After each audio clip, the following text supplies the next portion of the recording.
시청자 여러분 안녕하십니까. 9월 23일 아침입니다. 천옥현의 안보정론을 시작하겠습니다.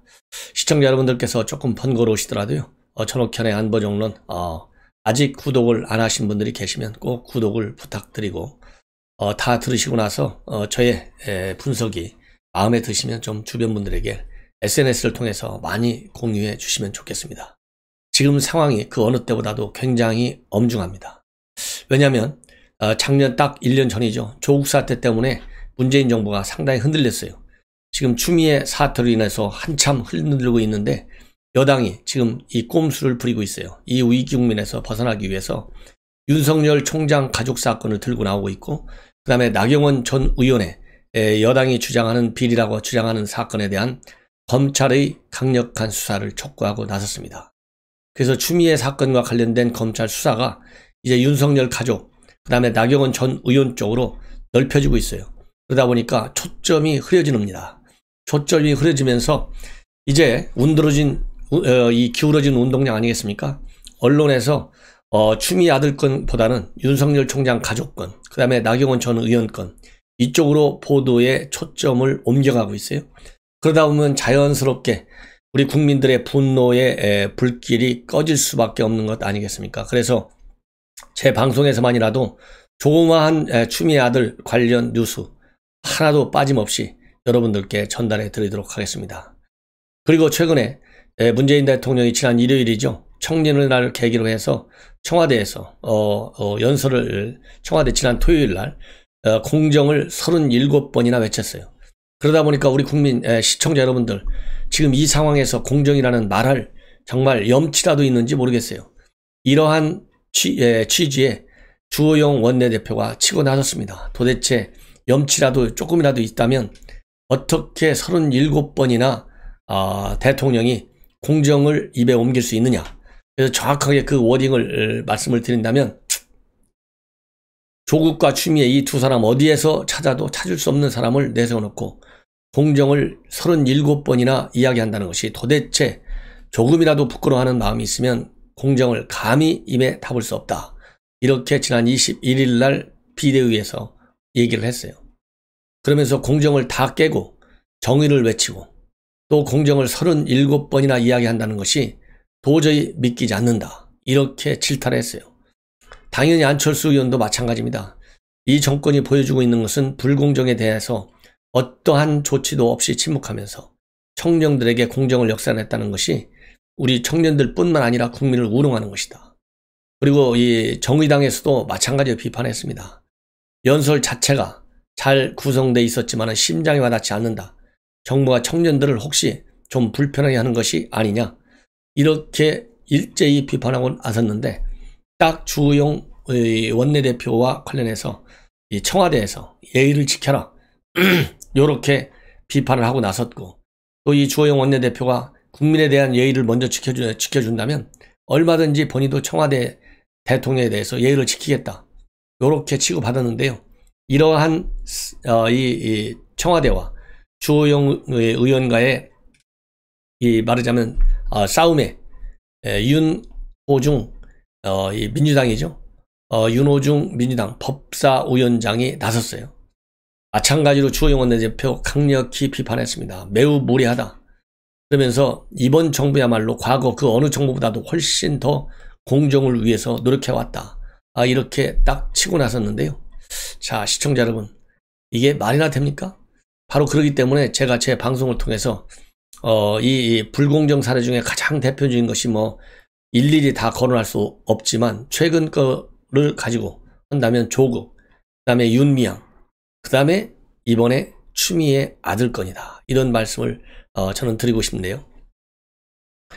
그러면서 또 이 윤호중 의원이 어디까지 또 이렇게 심하게 아전인수격으로 몰고 나가냐면, 야당 측에서는 공정을 해치는 사례들이 있었다고 하지만 과도한 정치 공세적 측면이 강하다. 이참에 이런 것들을 다 드러내놓고 이야기하다 보니까 사례들이 많아 보이는 것이다. 과거 정부에서는 드러내놓지 않았던 일들 아니겠느냐. 이렇게 거짓으로 국민에게 이 가짜 뉴스를 퍼뜨리고 있다. 과거에는요, 대통령 관련 비리까지도 전부 파헤쳐서 공개했어요. 그리고 대통령들을 오히려 더 강하게 법에 따라서 엄중하게 수사하라고 했는데 이 문재인 대통령은 수사하라는커녕 아예 단 한마디 입에 올리지도 않아요. 추미애 아들 건. 조국 때도 마찬가지. 그런 판국에서 무슨 느닷없이 권력기관 개혁회의 한다고 그러면서 추미애하고 같이 입장을 하지 않나. 이런 것이 우리 국민들에게 엄청난 분노와 좌절감을 던져주고 있다. 이런 말씀을 드리고 싶습니다. 그래서 이러한 불길 우리가 반드시 꺼지지 않게 잘 관리해야 되겠다. 이것이 저의 생각입니다. 그리고 또 이 여당 의원들이 추천한 이 선관위 선대위원이요 임기가 6년이고 장관급 대우해 준다는데 이런 것도 과도한 대우에 과도한 임기다. 일개 선관위원을 갖다가 6년씩이나 장관급 대우해 주면서 국민 세금을 쓸 필요가 있을까 하는 저는 이 비판을 하고 싶습니다. 왜 그러냐? 바로 이런 사람 때문에 그래요. 이번에 국회에서 청문회를 열었는데요. 민주당에서 추천한 조성대 선관위원 후보자에 대한 청문회를 했는데 이렇게 줏대도 없고 소심도 없고 그리고 아는 것도 없고 이런 사람을 어떻게 선관위원 6년짜리 장관급 대우를 해줘가면서 국민 세금을 과연 이런 사람한테 줘야 되느냐. 이렇게 정치 편향적인 의식이 강한 사람인데 선관위의 가장 중요한 게 뭡니까? 여든 야든 그야말로 공정한 중립성이 선관위에서는 가장 중요한 가치예요. 근데 이 사람은 과거 활동을 보면 과거 활동 가지고 현재의 이 조성대라는 사람도 평가할 수 있고 미래 6년이면 엄청난 미래라는 말로도 표현해요. 6년이면 뭐 1, 2, 3년 같으면 미래라는 말을 뭐 안 쓰는 게 좋겠죠. 근데 6년짜리면 미래라는 말을 써야 될 것 같아요. 6년간 선관위원으로서의 미래가 과연 중립성을 우리가 기대할 수 있는 사람이냐 이거예요. 그런 측면에서 이런 사람 답변은 그럴듯하게 말만 바꿔요. 말만 바꾸고 나니까 여당에서 지금 난리가 났어요. 그래서 이 내용을 제가 소개해 드리고 싶어요. 이 전주의 의원이 강력하게 비판을 했습니다. 그러다 보니까 이제 전주의 의원이 주로 이제 그 과거에 이 사람이 SNS에 올렸던 걸 가지고 질문을 한 거예요. 그러니까 말꼬리를 싹 바꿨어요. 그러니까 여당이 난리가 난 겁니다. 예컨대 과거 SNS에 후보자가 드루킹에 대해서는 악의로 접근한 선거 브로커라고 했는데 그렇다고 본다면 김경수가 억울하다는 얘기냐? 이런 질문에 대해서 이 조성대는 저런 식의 선거운동은 바람직 않다는 차원에서 글을 올린 것일 뿐이다. 그리고 또 이 전주의 의원이 언론사 기고를 통해서 조국을 비호하는 발언을 했다. 이런 지적에 대해서는 또 엄마 찬스 아빠 찬스라고 하는 교육 불공정 시비가 비단 조국의 문제가 아니라 우리 사회 정치 경제 엘리트 모든 사람의 문제다. 그렇기 때문에 사회적인 반성이 필요하다는 차원에서 실언을 썼다. 그렇지만은 조 장관 사건 바람직하지 않다. 이렇게 얘기를 했습니다. 그리고 또 이 과거에 이 나경원은 이명박 오세훈의 재방송입니다. 재방송 보시고 싶은가요? 그리고 박원순 시장이 당선되니까는 만세 요런 또 얘기를 했어요. 그리고 또 18대에서는 민주당 대표 민주당 대선 후보 문재인 대통령을 지지했습니다. 그래서 이러한 야당 의원들의 정치적 중립성에 대한 질문에 관해서는 사적 영역과 공적 영역을 구분할 수 있다고 생각하고 구분해 왔다고 생각한다. 개인적으로는 진보적 자유주의자라고 생각한다. 사인으로서 일정한 정치적 이념을 갖는 것은 자연스러운 현상이다. 이렇게 얘기하고 편안한 복침에 관해서는 이 사람이 굉장히 이상한 생각을 가졌어요. 친환경 어뢰를 개발했다는 개그다. 이런 식으로 이 정말 잘못된 인식 정도가 아니라요. 이건 친북한적 사고도 지나치다. 이렇게 저는 평가를 하는데 요 얘기와 관련해서 이 천안함 장병과 유족에게 마음의 상처가 됐다면 유감으로 생각하고 사과한다. 그리고 누구 소행이냐? 그러니까 북한 소행이다. 요렇게 얘기했습니다. 자, 요렇게 얘기를 하니까 민주당 쪽에서 난리가 났어요. 난리가 나가지고 왜 당당하지 못하냐? 당시 정치적인 견해를 자유롭게 표현할 수 있는 신분이었지 않느냐? 야당 의원들이 공정성 질문에 대해서는 족족 잘못한 것처럼 답변하는 게 어색하다. 자꾸 변명조로 말씀하지 말라. 그리고 후보자는 민주당이 추천한 후보자다. 후보자가 선관위원이 되면 선관에서 어떤 결정을 할 때 민주당에 불리한 그런 혹은 공정하지 않은 결정이 있으면 못하게 하는 것도 중요한 임무 중에 하나다. 요렇게까지 비판을 하고 나섰고, 또 양기대 의원은 조 후보자의 술에 물 탄 듯, 물에 술 탄 듯이 하는 것은 바람직한 태도가 아니다. 참 이게 얼마나 기가 막힙니까? 이렇게 몰아세우는 여당 의원이나 답변하는 선대위 의원의 후보자나 수준이 참 안타깝다. 예, 너무 수준이 국민 눈높이보다 훨씬 아래다. 이런 측면에서 우리 국민들의 선거 공정성을 담보하라는 요구를 과연 어느 정도나 수용해낼 수 있는 능력과 그리고 배짱, 용기를 가지고 있는지 참 우려스럽다. 이런 말씀을 드리고 싶어요. 그리고 이상직 의원이 요즘 말이 많죠. 600여 명의 그야말로 이 해고, 집단 해고죠. 그리고 수백억 원의 이 적자로 인해서 본인이 사실상 이 오너나 마찬가지였던 과거 이 이스타나 항공이 파산 상태에 있어요. 그래서 이거와 관련해 가지고 지금 새로운 이 폭로가 이어졌습니다. 바로 뭐냐면 이렇게 이 적자로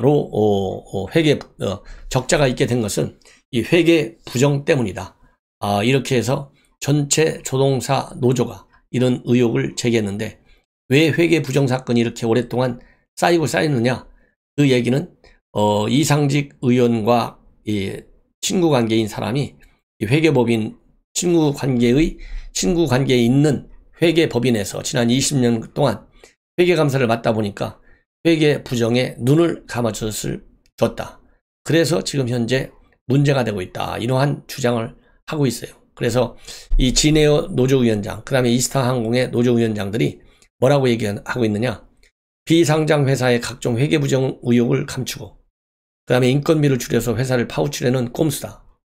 그리고 1174억 정도의 결손금, 단순히 영업 적자라고 보기에는 무리가 있고 정상적인 회계 감사를 했다고 볼 수 없다. 이렇게 지금 강하게 비판을 하고 나섰습니다.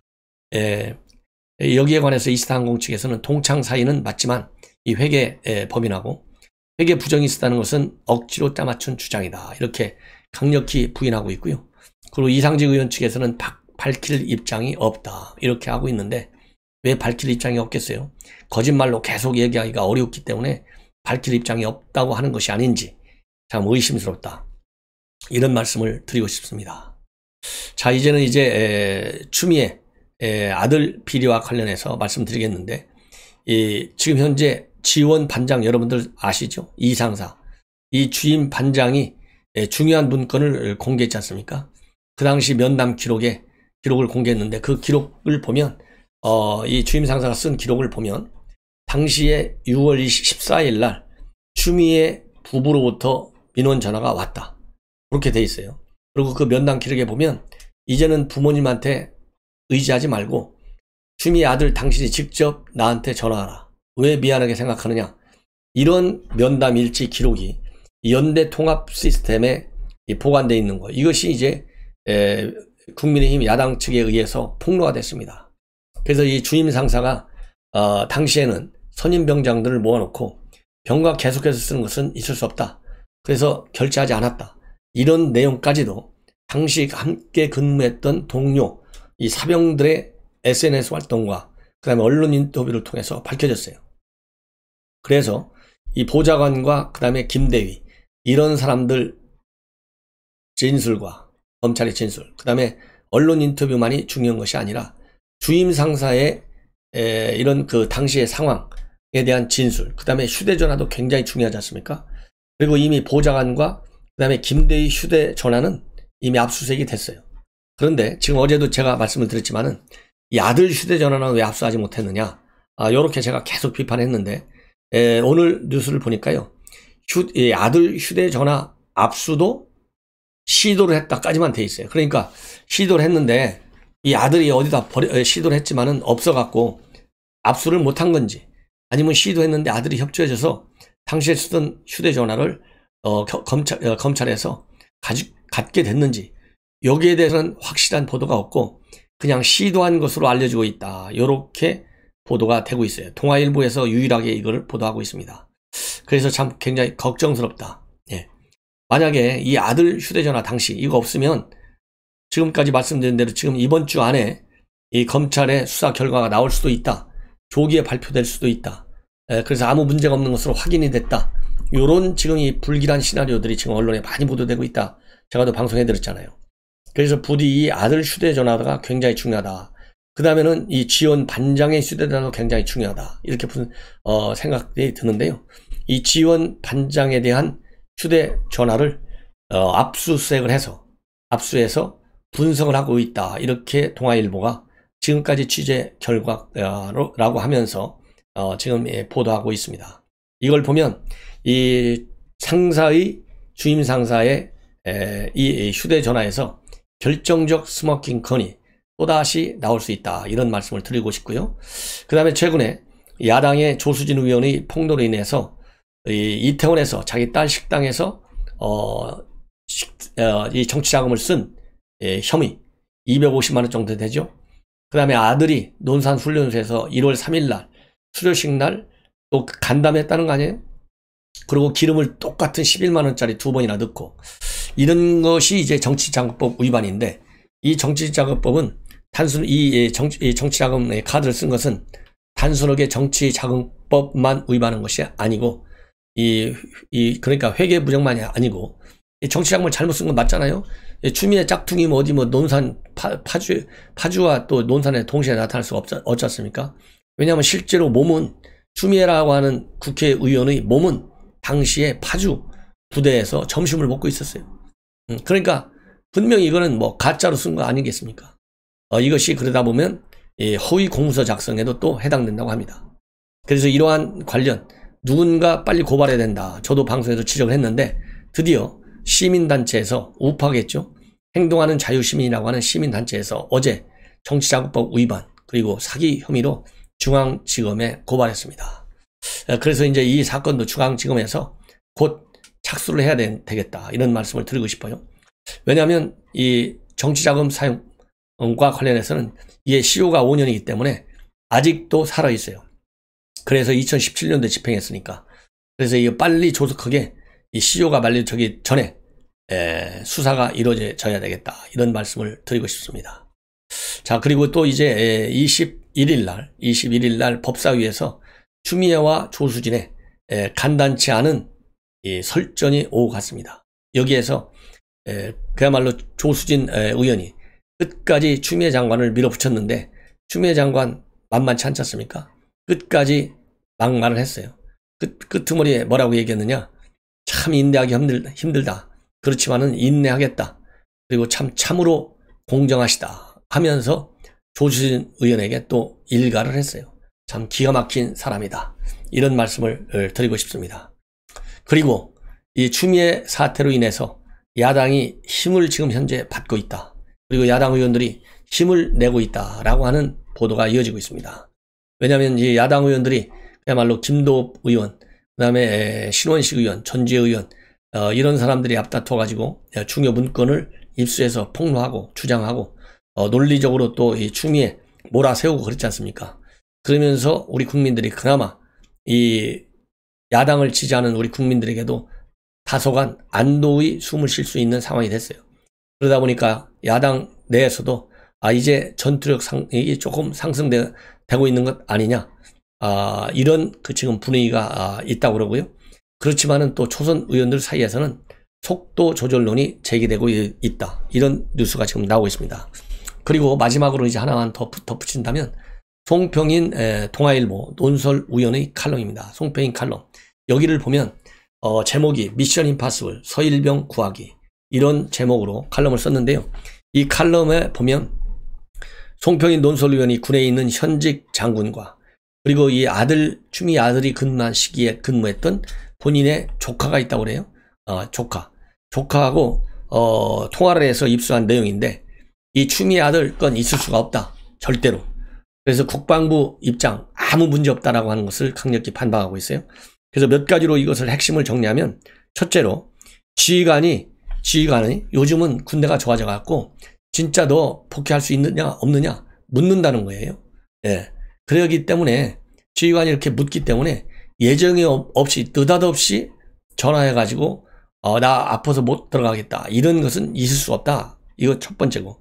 그 다음에는요, 이 지휘관이 만약에 이 당사자, 병사가 못 들어가겠다 그러면 이것이 진짜 못 들어갈 사정이 있는 건지 없는 건지 확인해야 되잖아요. 그래서 부모님한테 꼭 전화를 한답니다. 그러니까 이 추미애도 이 상급 지휘관하고 통화했을 가능성도 있어요.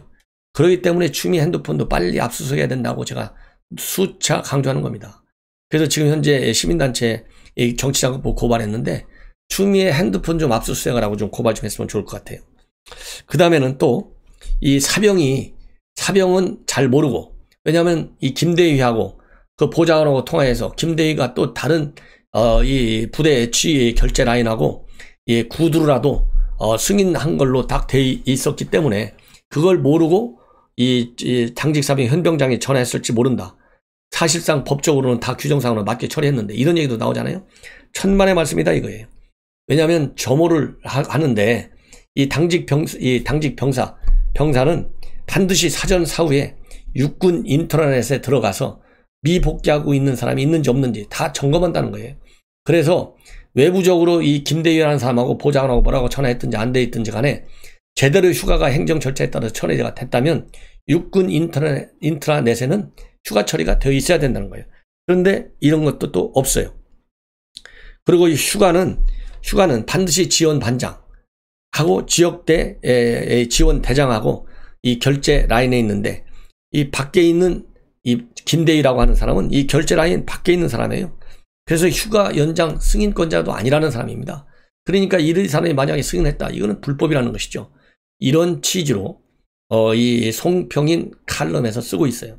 이걸 보면 야말로 지금 검찰에서 대충 끝내가지고 무죄다 이렇게 나오려고 하는 의혹이 지금 굉장히 많은데 이거 더 큰 후폭풍이 예견된다. 이런 말씀을 드리지 않을 수 없습니다.